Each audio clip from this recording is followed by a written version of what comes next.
Hello दोस्तों, एक बार फिर से स्वागत है आपका मेरे YouTube चैनल पर। आज हम बात करेंगे NCERT क्लास 12 के चैप्टर 2 की, जिसके हम सॉल्यूशन देख रहे हैं दोस्तों। इससे पहले दोस्तों मैंने पार्ट 1 बनाया था, जिसमें हमने क्वेश्चन 9 तक के सॉल्यूशंस क्लियर कर लिए थे। इस वाले पार्ट में हम दोस्तों 9 से आगे के क्वेश्चंस को डिटेल में स्टडी करेंगे।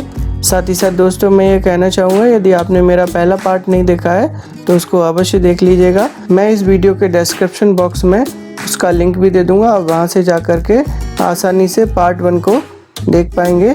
तो आइए दोस्तों, क्वेश्चन नंबर 10 उसको हम रीड करते हैं। बैगिंग यानी बोर वस्त्रावरण या थैली लगाना तकनीक क्या है? पादप जनन कार्यक्रम में यह कैसे उपयोगी होती है? आइए दोस्तों, अब हम इसका आंसर देख लेते हैं। आइए देखते हैं बैगिंग या थैली लगाना टेक्निक। इस तकनीक का उपयोग दोस्तों हम कृत्रिम संकरीकरण, इंग्लिश में इसको आर्टिफिशियल हाइब्रिडाइजेशन कहते हैं, उसमें किया जाता है। इस तकनीक के द्वारा द्विलिंगी पुष्पों में परागकोश के स्फुटन से पहले पुष्प कलिका से चिमटी की सहायता से परागकोश को निकाल दिया जाता है। इस प्रक्रिया को विपुंसन, इंग्लिश में इसको इमैस्कुलेशन कहते हैं। विपुंसित पुष्पों को उपयुक्त आकार की बटर पेपर से बनी थैली से ढक दिया जाता है। इससे अवांछित परागकण वर्तिकाग्र पर नहीं पहुंचते हैं। इस प्रक्रिया को बैगिंग कहते हैं। राइट हैंड साइड में दोस्तों एक डायग्राम दिया हुआ है, इसके अंदर आप देख रहे हैं फ्लावर।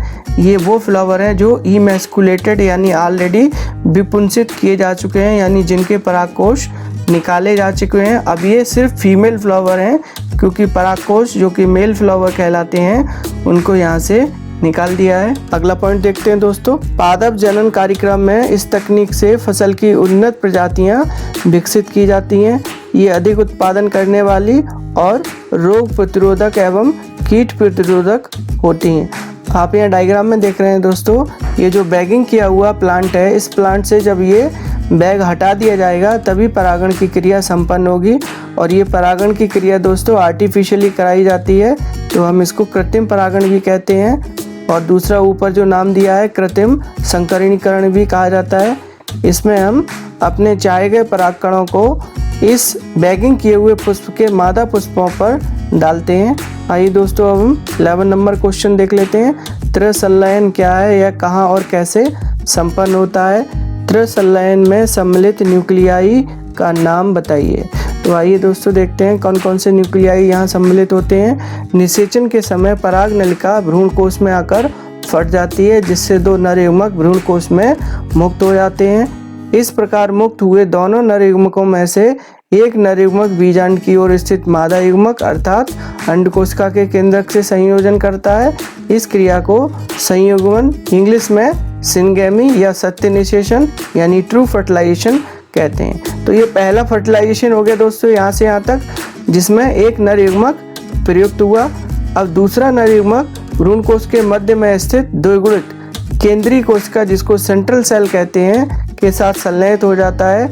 इस क्रिया को त्रिसमेकन, इंग्लिश में ट्रिपल फ्यूजन कहते हैं। चूँकि केंद्रीय कोशिका में 2 केंद्रक, जिन्हें ध्रुवीय केंद्रक कहते हैं, पहले से ही होते हैं, तथा एक और केंद्रक जो कि नर युग्मक के अंदर होता है, उसके आ जाने के कारण अब कुल केंद्रकों की संख्या 3 हो गई यहाँ पर। इस प्रकार 3 केंद्रकों का संलयन त्रिसंलयन कहलाता है। तो यहाँ पर दोस्तों ये जो नाम पड़ा त्रिसंलयन, इसका मीनिंग ये है कि यहाँ पर 3 केंद्रक आकर के एक दूसरे के साथ फ्यूज होते हैं। त्रिसंलयन के फलस्वरूप एक त्रिगुणित यानी ट्रिप्लॉइड भ्रूण पोष, या नाम ध्यान दीजिएगा दोस्तों, भ्रूण पोष मातृ कोशिका, जिसको इंग्लिश में एंडोस्पर्म मदर सेल कहते हैं, उसका निर्माण होता है। आइए इस पूरे प्रोसेस को हम डायग्राम के माध्यम से समझ लेते हैं।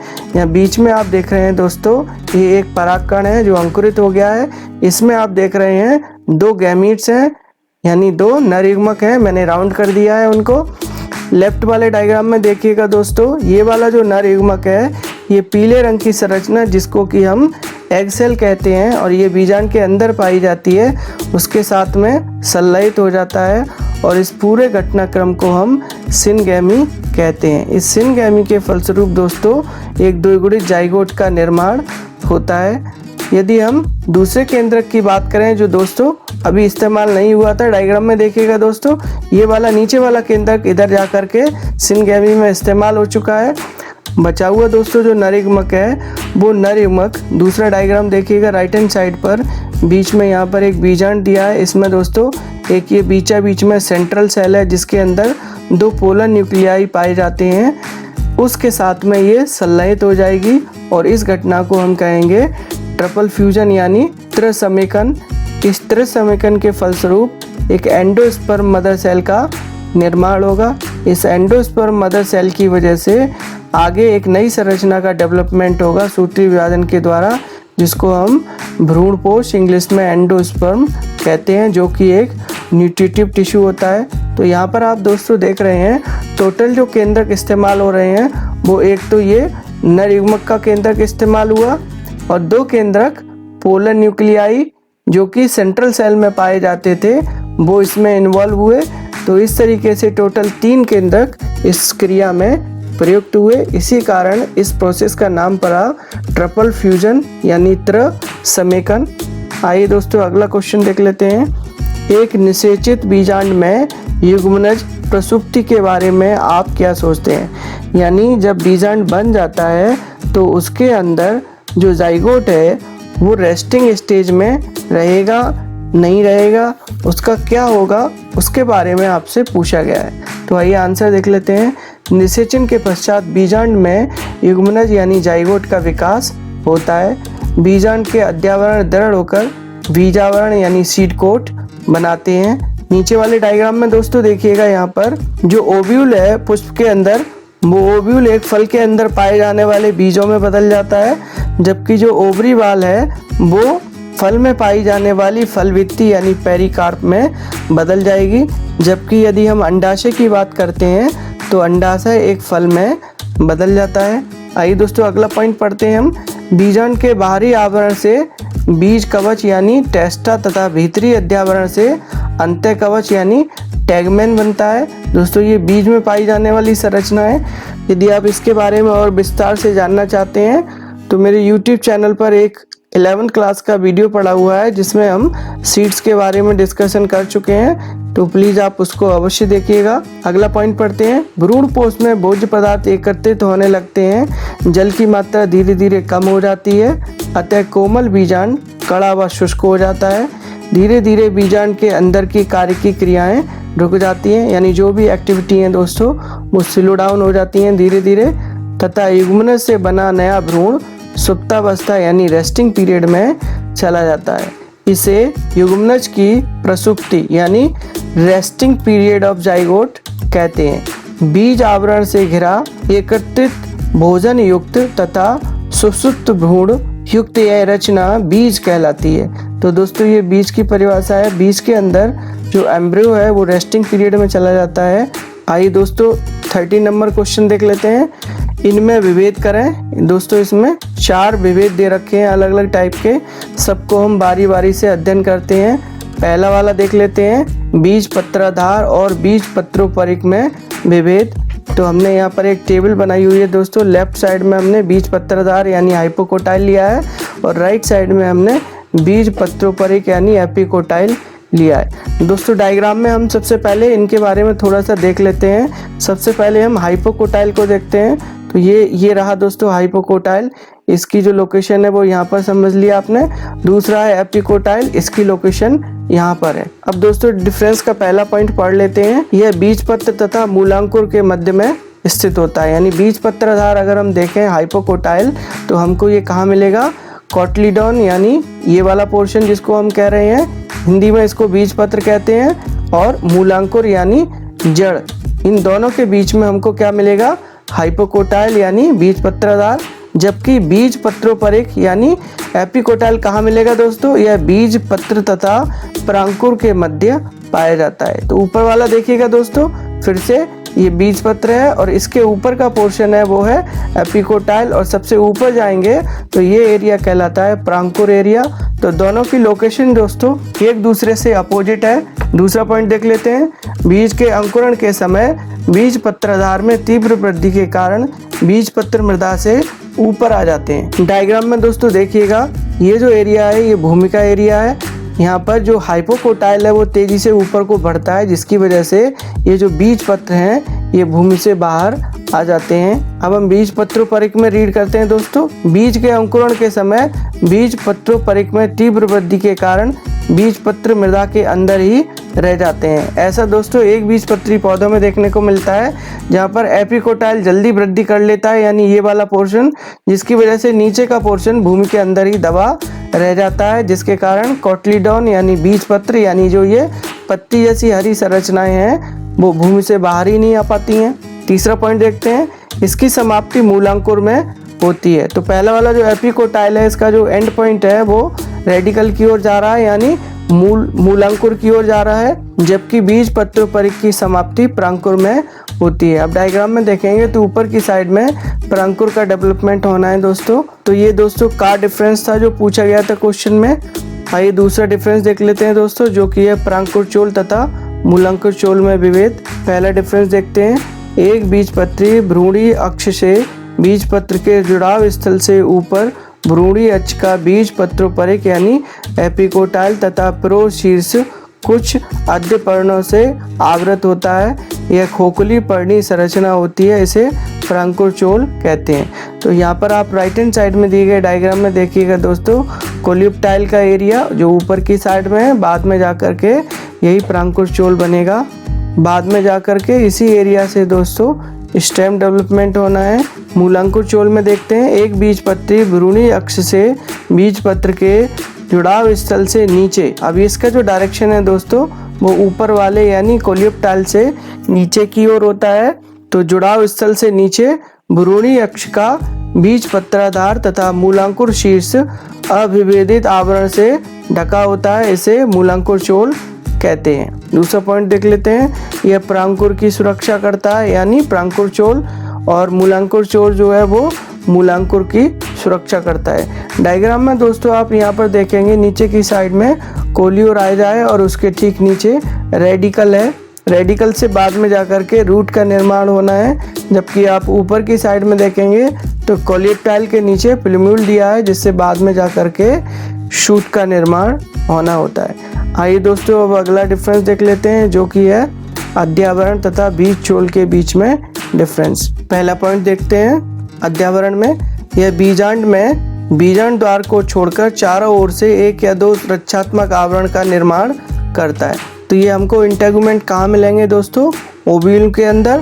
आप यहाँ पर राइट हैंड साइड में दिए गए डायग्राम को देखिएगा, मैंने यहाँ पर इंटेगुमेंट्स दिखाए हैं। ये इंटेगुमेंट्स यहाँ पर 2 हैं संख्या में, और अंदर जो भ्रूण कोश है उसकी रक्षा करते हैं, और ये एक प्रोटेक्शन आवरण की तरह से यहाँ पर कार्य कर रहे हैं। बीज चोल में दोस्तों देखते हैं, यह बीज के चारों ओर सामान्यतः 2 परतों से बना होता है। बाह्य आवरण दृढ़ एवं रक्षात्मक होता है, इसे बीज चोल यानी सीड कोट कहते हैं। आंतरिक स्तर पतला होता है, इसे अंतः कवच यानी टैगमेन कहते हैं। यहाँ पर दोस्तों ये दिखाई नहीं देगा टैगमेन। राइट हैंड साइड में दिए गए डायग्राम में दोस्तों देखिएगा, यहाँ पर आपको बीज चोल यानी सीड कोट देखने को मिल जाएगा। ये एक बीन का डायग्राम है दोस्तों, यहाँ पर आपने इसकी रेड जैसी ये स्ट्रक्चर दिख रही है, यही जो ऊपर दिखने वाली चिकनी स्ट्रक्चर है यही सीड कोट है। अगला पॉइंट देखते हैं, अध्यावरण बीजांड में पाया जाता है जैसा कि पहले डायग्राम में है, और बीज चोल कहाँ देखने को मिलेगा? हमको बीज में मिलेगा। नीचे वाले डायग्राम से आपको अब स्पष्ट रूप से मालूम पड़ गया होगा। अध्यावरण का निर्माण निषेचन से पहले ही होता है, जबकि बीज चोल का निर्माण निषेचन के पश्चात होता है, क्योंकि बीज चोल दोस्तों बीज में मिलेगा और बीज का निर्माण निषेचन के बाद ही होता है। अगला पॉइंट देखते हैं, 4th नंबर, यह बीजांड की सुरक्षा करता है, और बीज चोल किसकी सुरक्षा करता है? बीज की सुरक्षा करता है। आइए दोस्तों अब देख लेते हैं अगला डिफरेंस, जो कि है परिभ्रूण कोश और फलवित्ती के बीच में। पहला डिफरेंस देखते हैं, कुछ बीजों में बीजांड, ध्यान से देखिएगा दोस्तों, बीजांड का भाग है ये, तो बीजांड का भाग एक पतले आवरण के रूप में बचा रह जाता है, जिसे हम परिभ्रूण कोश कहते हैं। जबकि फलवित्ती की बात करें तो निषेचन के पश्चात बीजांड से बीज तथा अंडाशय से फलवित्ती का निर्माण होता है, और बीज तथा फलवित्ती को मिलाकर एक फल का निर्माण होता है। तो यहाँ पर लेफ्ट हैंड साइड में डायग्राम देखिएगा, पहले वाले डायग्राम में आपको ये जो रेड कलर की संरचना दिखाई दे रही है सीड के अंदर, यही पेरिस्पर्म यानी परिभ्रूणपोष है। जबकि नीचे वाले डायग्राम में दोस्तों आपको इस फल के चारों ओर जो कवरिंग पाई जाती है वो दिखाई दे रही है, जिसको कि हम फलवित्ती यानी पेरिकार्प कहते हैं। दूसरा पॉइंट देखते हैं दोस्तों, यह कुछ बीजों के अंदर ही पाया जाता है, यानी पेरिस्पर्म सभी में नहीं मिलेगा दोस्तों। जबकि फलवित्त की बात करें तो सभी फलों के अंदर फलवित्ती पाई जाती है। तीसरा डिफरेंस देख लेते हैं, परिभ्रूणपोष एक स्तरीय होता है, यानी केवल इसमें एक ही लेयर पाई जाती है। लेकिन यदि हम फलवित्ती की बात करें तो शुष्क फलों में फलवित्ती प्राय शुष्क एवं एक परत से बनी होती है, जबकि सरस फलों जैसे आम, चीकू आदि में यह 3 परतों से बनी होती है। डायग्राम में भी आप लेफ्ट साइड में देखिएगा दोस्तों, यहाँ पर 3 लेयर्स दिखाई हैं, एक्सोकार्प, मेसोकार्प और एंडोकार्प। आइए दोस्तों अब हम अगला क्वेश्चन देखते हैं, एक सेब को आवासीय फल क्यों कहते हैं? पुष्प का कौन सा भाग फल की रचना करता है?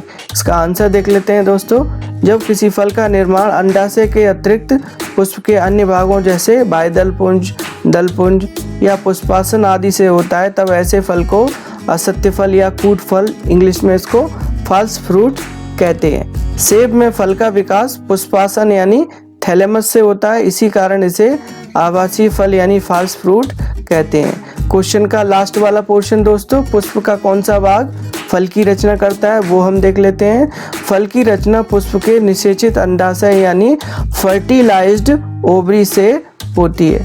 डायग्राम में देख लेते हैं दोस्तों, ये जो एप्पल का डायग्राम है दोस्तों, इसमें आप बीच वाला ये जो पोर्शन देख रहे हैं, असल में निषेचित अंडाशय पोर्शन यही है।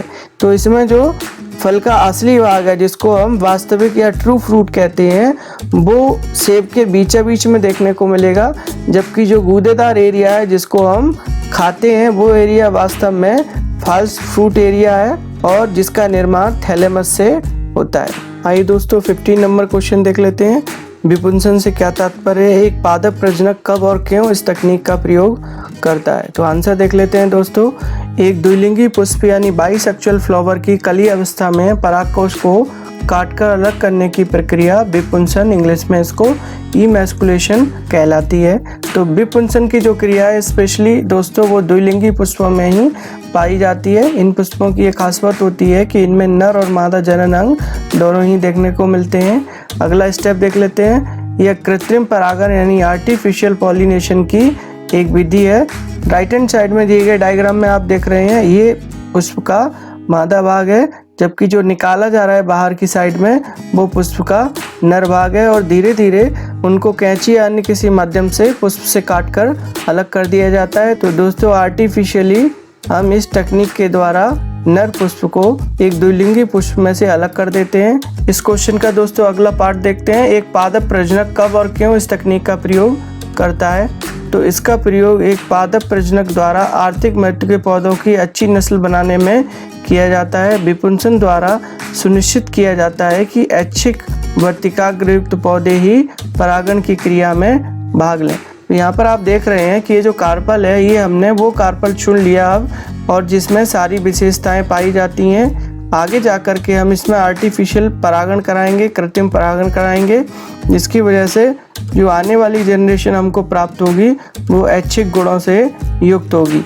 आइए दोस्तों क्वेश्चन नंबर 16 देख लेते हैं, यदि कोई व्यक्ति वृद्धि कारकों का प्रयोग करते हुए अनिषेक जनन को प्रेरित करता है तो आप प्रेरित अनिषेक जनन के लिए कौन सा फल चुनते हैं और क्यों?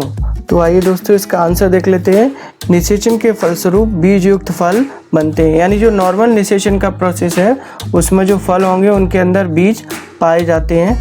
अनेक प्रजातियों में बिना निषेचन के फल बन जाते हैं। ये फल बीज रहित होते हैं, जैसे केला, अंगूर, संतरा आदि में आप ये देख सकते हैं। इन फलों को हम अनिषेक फलनी फलन यानी पार्थिनोकार्पिक फ्रूट्स कहते हैं। यहाँ ध्यान रखना दोस्तों, ये जो फ्रूट्स बने ये बगैर निषेचन के बने हुए हैं तथा इस प्रक्रिया को हम अनिषेक जनन यानी पार्थिनोकार्पी कहते हैं। दोस्तों इस क्वेश्चन का अगला जो पोर्शन है, तो आप प्रेरित अनिषेक जनन के लिए कौन सा फल चुनते हैं और क्यों? इसका आंसर देख लेते हैं, यदि कोई व्यक्ति वृद्धि कारकों का प्रयोग करते हुए अनिषेक जनन को प्रेरित करता है तो हम प्रेरित अनिषेक जनन के लिए संतरा, नींबू, अमरूद, पपीता, अनानास, टमाटर आदि फल चुनते हैं क्योंकि व्यापारिक स्तर पर इनका उत्पादन किया जा सकता है, यानी व्यापार में ये फल आसानी से बिक जाते हैं। साथ ही साथ इनमें बहुत सारे पोषक पदार्थ भी पाए जाते हैं, इसलिए भी ये फल महत्वपूर्ण होते हैं। यहाँ पर हमने 3 एग्जाम्पल लिए हैं दोस्तों।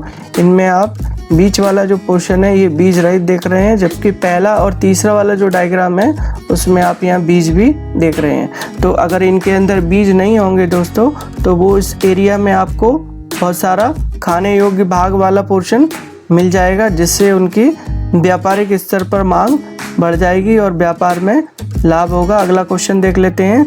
परागकण वृत्तीय रचना में टेपिटम की भूमिका की व्याख्या करें। तो आंसर देख लेते हैं दोस्तों। एक सामान्य पुंकेसर के परागकोश में प्राय 4 लघु बीजाणुधानियां यानी माइक्रोस्पोर्स बनती हैं। नीचे देखेंगे दोस्तों तो यहाँ पर हमने परागकोश की अनुप्रस्थ काट दिखाई है, जिसमें आप बीच में देख रहे हैं ये सब परागधानियां यानी माइक्रोस्पोरेंजियम है। तो इनकी संख्या दोस्तों 4 है। प्रत्येक लघु बीजाणुधानी 4 स्तरों वाली एक भित्ति से घिरी संरचना होती है। बाहर से भीतर की ओर इन स्तरों को क्रमशः बाह्य स्तर यानी एपिडर्मिस, अंतः स्तर यानी एंडोथीसियम, इसका दूसरा नाम है फाइब्रस लेयर, और अगला स्तर जो है उसका नाम है मध्य स्तर, जो कि मोटा होता है, इसलिए हमने यहाँ पे लिख दिया है मोटा मध्य स्तर, तथा टेपिटम स्तर जो कि लास्ट वाला लेयर है वो देखने को मिलेगा। इस डायग्राम में भी देख लेते हैं। दूसरे वाले डायग्राम में आप देखेंगे तो सबसे अंदर की साइड से हम चलते हैं, यहाँ पर हमको टेपिटम देखने को मिलेगी। तो ये वाली जो लेयर है जिसमें केंद्रक भी दिखाया है ये टेपिटम लेयर है। उसके बाद में आप देखेंगे तो आपको मिडिल लेयर्स मिल जाएंगी यानी मध्य परतें, जो कि 2 से लेकर के 5 तक हो सकती हैं। तो यहाँ पर आपको ये 2 परतें यहाँ दिखाई दी मिडिल लेयर्स। उसके बाद में अगली जो परत आपको देखने को मिलेगी वो है एंडोथीसियम यानी अंतः स्तर। यहाँ पर देखिएगा दोस्तों ये अंतः स्तर है, ठीक सेकंड नंबर की लाइन, और सबसे बाहर आपको मिलेगा बाह्य स्तर जिसको इंग्लिश में एपिडर्मिस कहते हैं। आइए दोस्तों अब हम इसका अगला पार्ट देख लेते हैं। बाह्य 3 स्तर लघु बीजाणुधानी को संरक्षण प्रदान करते हैं और स्फुटन में भी सहायता करते हैं। टेपिटम स्तर की कोशिकाएं सघन जीव द्रव्य से भरी होती हैं और सामान्यतः एक से अधिक केंद्रक युक्त यानी पॉलीन्यूक्लिएट होती हैं। ये इनकी विशेषता है दोस्तों। ये कंपटीशन का पॉइंट है। अगला पॉइंट देख लेते हैं। टेपिटम कोशिकाओं का मुख्य कार्य विकासशील परागकणों को पोषण प्रदान करना होता है। यही दोस्तों इनका मुख्य कार्य है कि जो परागकण बन रहे हैं इन माइक्रोस्पोरेंजियम के अंदर, लघु बीजाणुधानियों के अंदर, उनको पोषण प्रदान करना ये इनका एक मुख्य कार्य होता है। अगला क्वेश्चन देख लेते हैं दोस्तों। असंगजनन क्या है और इसका क्या महत्व है? तो आंसर देख लेते हैं दोस्तों। असंगजनन को दोस्तों एपोमिक्सिस कहते हैं इंग्लिश में। यह एक विशेष प्रकार की घटना है जिसमें किसी पौधे के जीवन चक्र में अर्धसूत्री विभाजन यानी मियोसिस अथवा संयुग्मन के बिना ही नए पौधे का निर्माण हो जाता है। इस क्रिया की खोज विंकलर द्वारा 1908 में की गई। जिन पौधों में असंगजनन पाया जाता है उन्हें असंगजनिक प्लांट यानी एपोमिक्टिक प्लांट कहते हैं। असंगजनन निम्नलिखित 2 प्रकार से संभव है दोस्तों। एक है कायिक जनन द्वारा यानी वेजिटेटिव प्रोपगेशन द्वारा।